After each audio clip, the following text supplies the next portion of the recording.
Imagine getting crushed and broken down every single night for 12 long years of pure despair. Then the unthinkable happens, and just like that, everything changed. The nightmare bleeds into reality and he collapses, completely drained, waking up once more in that shadowy abyss. Except now, the rules of the game just changed. He's done running away like some mid-scared target, absorbing the essence of the beasts that hunted him down. This guy hits an awakening, unlocking some dark, ridiculously OP power. What used to be an endless punishment just turned into a massive power spike for a ruthless predator. Time to see how this former joke of a fighter is gonna dominate this world and wipe the floor with anyone in his way, so drop a like. To kick things off, we see this bizarre place with twisted trees and dark moss. Looking up, the sky is completely cloudy and gloomy. This whole area is packed with creatures you'd never imagine seeing, almost becoming monster food. Jin lets out a frustrated yell. In a flash, the beast lunges to swallow him whole. Things get super tense, and right then, he thinks if this is the end. Turns out, the whole thing was just a bizarre dream. Gasping for air, our guy remembers this has been happening for 12 years. 12 whole years of feeling the pain of biting the dust every single night. Meanwhile, city life outside just goes on like normal. Wasting no time, he writes down the beast's weak spots in his notebook. Our MC gets up and claims he's already used to the pain of getting wiped out. Except, staring at his messy room, he realizes the worst part of it all. For him, trying to catch some sleep became a heavy punishment. Whenever he closes his eyes, he drops right back into that nightmare. Then, getting taken out in the dream wakes him right back up in his room. Because of that, getting a decent night's rest turned into an impossible luxury. Jin scoffs, losing all patience with this endless routine of suffering. Determined to break the cycle, he spent 12 years training combat and survival, all so he doesn't get caught off guard when he goes back to the other side. Thanks to all that effort, the kid actually started surviving longer over there. Yet as soon as he wakes up for real, the struggle continues. His biggest problem is still the heavy insomnia. Suddenly, he remembers a doctor's advice to find a hobby and chill out. Thinking for a second, he tries to figure out what he actually likes. The truth is, his only wish right now is to just pass out. He just wants a deep, peaceful sleep for once in his life. Out of nowhere, his nose starts bleeding. Right after that, the bleeding gets worse and his body hits the floor. Fading out slowly, his mind tries to process what's happening. Collapsed, completely motionless in his own blood. And then, his vision goes pitch black. In the middle of the darkness, confusion hits about what's going on. His entire body starts feeling super light. Suddenly, all that exhaustion just vanishes. Taking a deep breath, he feels actual rest for the first time in 12 years. From there, he wonders if he really reached the end of the line. Opening his eyes, the scenery around him can only be the exact nightmare world leaning against a tree trunk. Our boy notices he's back in the place where he suffered his whole life. Man, right now his instincts are screaming in high alert. A giant wizard-type monster is right behind him, making things tense. Focused entirely, the beast looks like it's searching for something. He thinks back on the damage that happened in his real room, and that's where it gets crazy. He realizes he probably passed away in real life. Now things are dead serious because the rules of the game just changed. Standing up slowly, he understands there's nowhere to run if he loses. Without hesitating, he declares this hell is his new home. Face to face, his mind is already drawing up a survival plan. Smart move would be running to a bright area that keeps the beasts away, but the kid just freezes in place, gripping his weapon tight. He doesn't understand the urge growing inside. He's just tired of turning his back and running away. Catching his presence, the massive monster locks eyes with our MC. Jin even wonders if this courage comes from a good sleep or his new body. Fearless, he gets into position to face the beast. At that moment, the giant lizard roars and charges, going all out. Clutching his sword, every single muscle is boiling with adrenaline. This wild instinct tells the kid to step up to the clash and secure his life, launching a brutal attack. Locked into the action, the MC checks the damage he just dealt. That impact completely shattered the beast's defense. Game over for the creature, dropping lifeless while he takes a breath. Soon after, the sky starts brightening up. Rushing over, he approaches the body to investigate. He cuts open the carcass looking for the monster core. Finding it, Jin picks it up, stopping to take a closer look. The monster core glows right there in his hand. Without a second thought, he just swallows the thing whole. Gulped down, he scans the layout of the forest. Face covered in dirt, he swears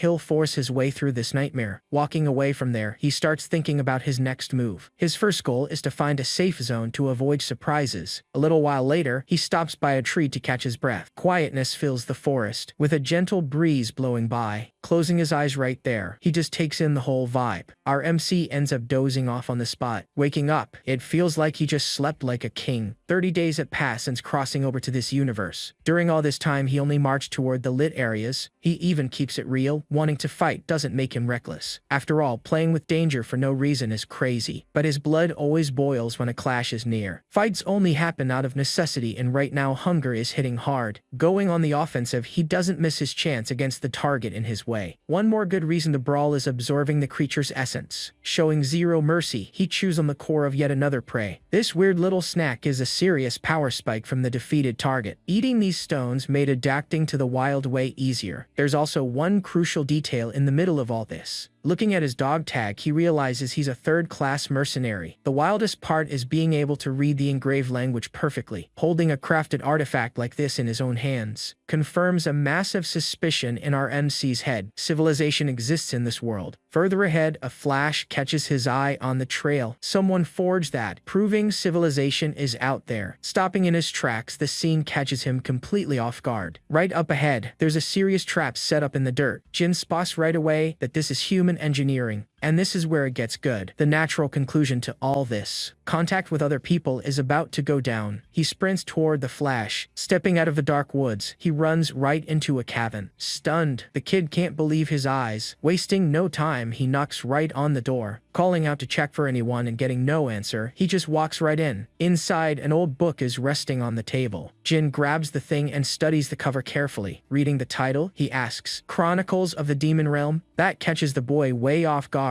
After all, the whole history and rules of the place are right there in those pages. It hits him that he really needs this journal to survive. Right then, the wooden door gives a loud creak. A hooded guy shows up asking who he is. Aiming a crossbow, the guy threatens to fire if he doesn't answer. Deep down, the MC is happy to see people, but thinks there's a mix-up. Raising his hands, he explains he only checked out the isolated cabin out of curiosity. But the old man is harsh, telling him to bounce because they have nothing to talk about. Jin agrees peacefully, pretending he's gonna leave. Before heading out, he puts his hand over the cover. With zero shame, he asks to borrow the thing and even offers payment. The old-timer glares back and fires. "What if I say no?" Truth is, the kid needs that manual to avoid getting wiped out in this world. Hand glued to his sword, the decision is pretty much made. He might have to act like a real mugger. Both get into a fighting stance, locking eyes. Loading up the crossbow, the tension is through the roof. Without knowing the old man's strength, the boy is sure he won't lose here. Silence takes over the room for a few 10 seconds. Soon the hunter breaks the ice with a smirk. Admitting no thief, asks to read. The old-timer introduces himself as Hector. Jin notices things cool down and drops his own name, Kim Woo-jin. To make things easier, the MC asks to just go by his nickname. The host warns the book stays there, but lets the kid read it in the cabin. But of course there's a price, demanding help with chores in exchange for the favor. Thanks to that, our boy earns a temporary roof over his head, spending the night right there, settling into the house. He realizes the owner is rough around the edges, but has a good heart and offers some grub. Man, emotions hit hard seeing a warm soup after so long. Tasting the food, he even thinks the old man is an angel. Getting ready to leave, the old-timer gets asked by our MC where he's heading. Hector replies he's on a revenge mission against a terrible beast. Seeing a strong guy like that sweating cold makes our kid a bit suspicious. The target is clearly built different, and he just watches the old-timer walk away. Alone in the house, he dives deep into reading the chronicles. The book explains the whole mess started back in the Northern Empire, all thanks to a greedy king who opened a gate to another world. Rumor has it, this rift hid the truth of the universe and some cracked power, but that's where the end of the world truly began. From inside, a horde of monstrous beasts leaked out. 9 years was all it took for the northern region to become a demonic paradise. Trying to survive, humanity formed the Alliance of Order and built walls. Closing the book, the kid's head is spinning with info. He gets that the knowledge here is pure gold. However, logic kicks in. The further from the darkness, the weaker the creatures get. Outside, Hector is running like a madman through the trees heading back home. Jin has no idea the dangerous hole he fell into at the start. Gasping for air, the hunter slows his pace, exhausted. And that's where it gets crazy. A whole pack of wolves surrounds the old-timer. Sweating cold, he raises his weapon, shaking with tension. with giant beasts inching closer, ready to end him on the spot. In a swift move, he turns quickly and gets in position to attack, instantly firing a rain of arrows everywhere. But the monster leading the pack tanks the arrows like it's nothing. Hector curses, seeing that the attack didn't even scratch it. In a flash, he goes back to running toward the cabin. Hearing the noise, our MC steps out of the cabin, already holding his sword. The old man yells at the kid to run away and save his own skin. However, the boy ignores the warning and charges to face the beasts. The old-timer is in sheer disbelief, thinking the kid is running straight to his doom. Our MC locks his gaze on the monster in front of him. In a quick motion, he jumps toward his first target. Already midair, gripping his sword tight, ready to strike, the big wolf comes down, driving a heavy attack right into the beast. The impact is so heavy, it tears the creature in half like paper, just slicing him from top to bottom, finishing the job. With that, the body drops hard and the rest of the pack backs away scared. One of the beasts, looking like a creepy fox, growls defensively. Hector's jaw drops, unable to believe the wild stunt he just witnessed. Staring at the monster's remains, his mind freezes. Was that just one hit? Playing it cool, our boy calls out to the old-timer, who was still in shock. Face covered in the messy aftermath, he asks if that beast was strong. The hunter doesn't even know what to reply, shocked by the weird question. Stuttering a bit, he confirms the beast was wildly dangerous. He just nods, acting with some otherworldly coldness, already turning to the rest of the pack to finish the job. The wolves prep to charge all at once. Weighing the risks, there's 40 beasts, so one mistake could mean game over. To end this quick, the tactic is taking down the leader and breaking their spirit. Jin sharpens his stance to put this messy plan into action. He soon spots the perfect target, the giant alpha right on the front line, ready to strike at any moment, already locking on to the alpha. The beast tries to intimidate, glaring with a brutal rage, but IMC doesn't back down and throws a heavy glare that gives chills. That makes the creature freeze right in its tracks. Lacking the guts for a fight, the creature starts taking steps back. Right after, it turns its back and bails, leaving the group lost. Panic takes over the whole pack, seeing the boss running from the fight. That weird fox lets out a desperate cry and bolts. Following the lead, the entire pack scrambles terrified into the forest. Our MC just stands there chilling, watching the enemy squad vanish into the horizon. Shocked, the old-timer can't believe those savage beasts backed off like that. Our MC cracks a smile, finding the pack leader actually pretty smart. At least the creature had the common sense to run instead of getting wiped out. A few hours later, night falls over the cabin. Hector mentions the bounty for that monster hits 40 gold coins. Having zero sense of value, the kid asks if that's a lot of cash, and the old man confirms. That leaves him speechless, since taking down the beast was super easy. But then his brain works fast, calculating the profits of this whole deal. With a smirk on his face, realization hits him in the best way possible. If cash gets tight, he can just hunt more of these weak mobs and get rich. Honestly, surviving in this place is gonna be a total walk in the park. Stepping outside, the hunter gathered all the useful loot from the beast. Hands over the leather, along with some jerky, silver coins, and a local map. The old-timer points at Pioneer Village on the map, telling him to look for a guy named Jacob. According to him, this guy would pay a fair price for the intact pelt. He tries to turn down such a huge payout, but the guy insists it's a fair trade. Reaching out his hand, Hector reminds him his true goal was only revenge. Sincerely, our kid says thanks and hopes they cross paths again someday. They share a solid, respectful handshake. Locks eyes with him, showing real gratitude for the backup. By the break of dawn the next day, standing at the door, the hunter just watches him walk off until he vanishes into the woods. Unbothered, our hero pushes forward with the heavy load, while the hunter watches his silhouette fade into the woods. Shortly after, a creeping feeling of being watched triggers his spider sense. That same creepy fox is eyeing him down from top of a rock. The massive wolf is also prowling nearby, growling and tracking his every move. Ignoring his unwanted escorts, Jin finally makes it to the famous Pioneer Village. Right off the bat, he scopes out the wooden structure at the entrance. He spots immediately that the place is packed, catching a suspicious glare from a guard. Walking through the streets, the kid feels the heavy stares from the locals judging him. The whole crowd glares at the outsider with pure distrust. At first, he thinks it's just prejudice, but then he catches the overall tense vibe. And it makes perfect sense, since humans can be way more twisted than mindless beasts. Holding the map, his route leads straight to a loud, rowdy tavern. Inside, the place is absolutely packed with mercenaries drinking and laughing. Keeping a low profile, he watches the folks chatting at a table. At the counter, the bartender gives him a look, asking if he wants a drink. Politely turning it down, he immediately asks about this guy Jacob. Right on cue, some random guy sitting right next to him chimes in, claims he's exactly the guy our MC is looking for. Our kid explains Hector sent him over to sell a beast pelt. Stunned, Jacob almost chokes, asking if the old-timer actually pulled it off. Seeing the guy so confused, the boy decides it's better to just play along. But once the pelt is rolled out on the table, the scammer starts drooling over the prime loot. Everyone around literally stops what they're doing to stare. Jacob flashes this massive grin from ear to ear, clearly plotting something shady. Faking pride, he lies straight to his face, saying he always believed in the old man's skills. And that's where it gets crazy. The vibe shifts entirely and goons start surrounding Jin. Without showing an ounce of fear, our hero just wants to know what their endgame is. Tossing the pelt over his shoulder, the scumbag tells him to get lost if he wants to live. Suddenly, the kid takes a deep breath and calls him out as a crook, demanding he honor the deal. Jacob just laughs it off, claiming this robbery is just him collecting on an investment. According to him, the old guy's supplies were a total loss, and this pelt is the payback. Glaring back, his instincts are screaming to send this clown straight to the lobby. Thankfully, the kid keeps his cool, not wanting to dirty his hands over a piece of leather. Out of nowhere, the punk throws his beer right into our MC's face, smirks, telling him he's lucky to even be walking out alive. The boy takes the disrespect in complete silence, standing still like a statue. Right after that, he stands up and turns his back while the guy gives him a smug look. Before stepping out, he drops the pouch of silver on the floorboards, confusing the whole room, snatching up the cash. Jacob even mocks the kid's supposed cowardice and obedience.